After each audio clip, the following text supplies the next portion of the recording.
sur la gauche pour la commune de Ploumanac-Perros-Guirec. Allez, on commence directement sur le travers droit, cette petite baie qui s'ouvre à nous, la baie de Sainte-Anne qui sera sur la commune de Trégastel. Alors cette baie aura la particularité de se retrouver totalement à sec lors des grandes marées basses. Elle laissera donc apparaître une multitude de cailloux granitiques. Alors c'est un très bon spot aussi pour ceux qui aiment s'adonner à la pêche à pied. De la cime des arbres, le château de Costa RS, alors posé sur l'île aux rocheux du même nom. Costa RS c'est du breton, ça signifie la vieille sécherie. À l'époque les marins utilisaient des filets en chanvre. Le chanvre c'est une plante, une matière végétale putrescible. Donc afin de préserver leurs filets, ils les étendaient sur cette île aux rocheux afin de les faire sécher. Et c'est en 1901 qu'un hydrographe polonais a voulu construire le château de Cérèves en granit rose. Un château qui a subi de nombreuses modifications avec ses nombreux propriétaires.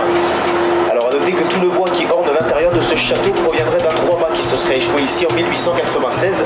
Alors il a été entièrement démantelé pour orner tout l'intérieur du château de Costa RS. Beaucoup de célébrités sont passées par ici. Léo Ferré, Carlos, Colette, Eddie Barclay, énormément de monde est passé par là. Maintenant c'est un comédien de la télévision allemande qui en est l'heureux propriétaire. Bon, il est à louer à la semaine aussi, si jamais ça vous intéresse, pour la modique somme de 15 000 €. Allez, une autre maison aussi assez célèbre, sur l'arrière droite, petite maison avec des volets blancs. Bon, je vous en parle pas pour son architecture, mais plus pour son propriétaire, un célèbre architecte et ingénieur français qui nous a représenté dans le monde entier, notamment grâce à la Tour Eiffel. C'était la maison de vacances de Gustave Eiffel.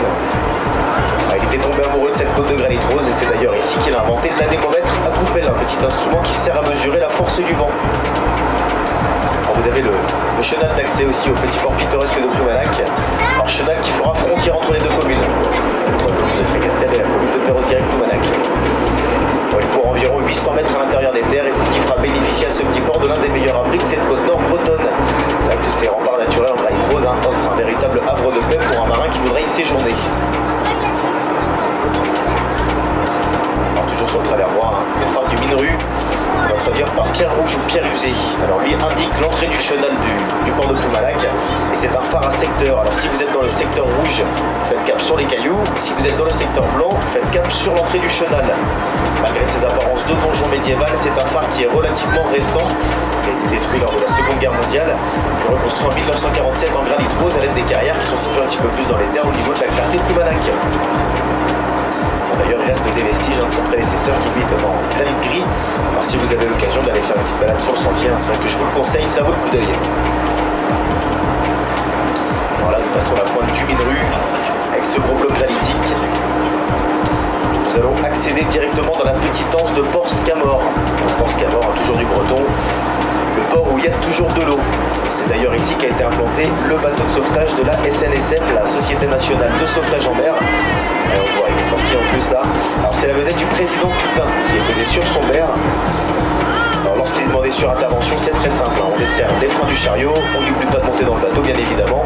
Et celui-ci va de lui-même à l'eau grâce à la paire de rails qu'il y a sur la digue. Alors c'est ce qui va lui permettre d'intervenir le plus rapidement possible et à tout moment de la marée. Le port de Ploumanac est un port à marée. Il n'aurait pas été possible de placer justement le bateau de la SNSM à l'intérieur. D'ailleurs, Port-Scamor est un lieu assez réputé pour la plongée sous-marine. Il y a d'ailleurs des alarmes sonores qui sont placées sous la surface de l'eau pour prévenir les plongeurs lorsque la vedette est demandée sur intervention.